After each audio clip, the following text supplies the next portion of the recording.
to series 4 of playing over changes, and so far we've had a B going to an E flat minor or an E flat minor 7, same deal really, doesn't really matter too much. Okay, now what we're going to do is we're going to be pairing these chords together, so the first two, then the second and the third chord, then the third and the fourth, so we make sure that we've got a musical bridge, if you will, between each of those chords, and we're quite comfortable with playing them.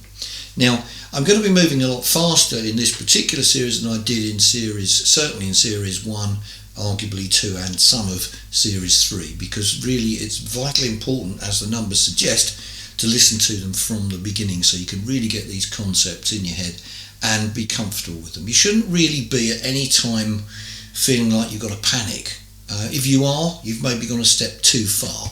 You know, it's arguably like you go around a corner in your car and you nearly skid because you realise you've taken it fast. So what do you do? Well, next time you come to the corner, take it slower. So you get past the change and then you go, oh my God, I'm out of my depth here.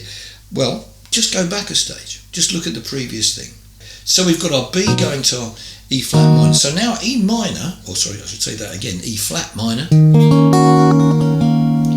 going to G sharp minor. Okay, well here I think this is fairly straightforward. We've got to keep the chord shapes in our mind's eye. Here's the graphic of the two shapes.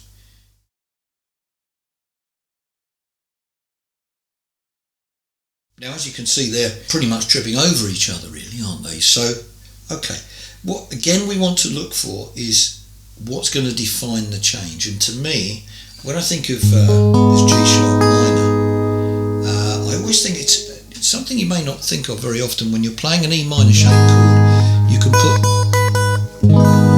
can put another minor third there on top. And in this particular instance, this is really useful. I'll just give you a little graphic of that just to get that in your head. Okay. So if I'm here,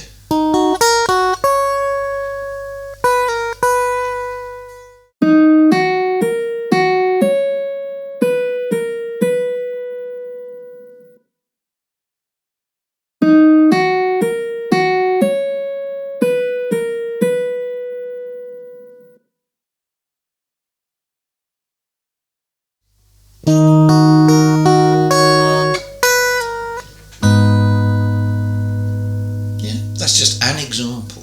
Other examples we could say, well, we're playing a minor 7th.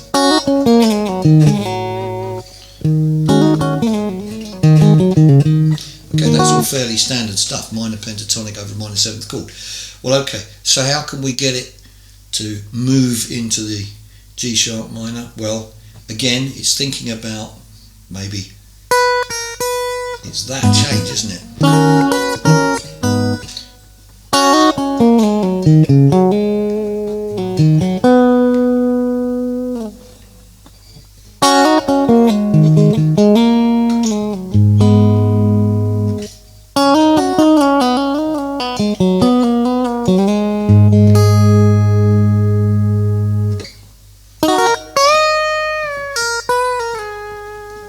Okay, now again there, what I've done is used what you might call more of a thinking about rock, playing bent strings, thinking about big sustained notes. But while I'm thinking about that, I'm thinking, well, there's the thing I want to land on that G sharp. Now again here, there's lots of ways that you could do this. So it's really up to you it's really a responsibility to yourself as a player to investigate some of those other places. So you're playing up here.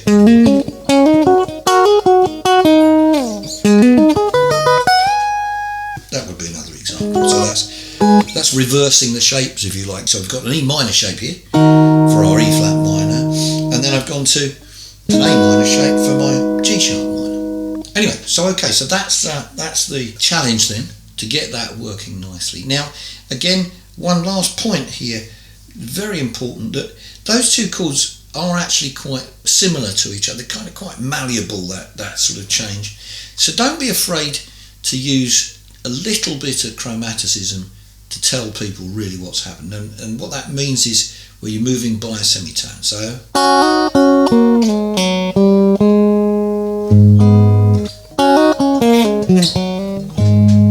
you can hear that's very graphic, isn't it?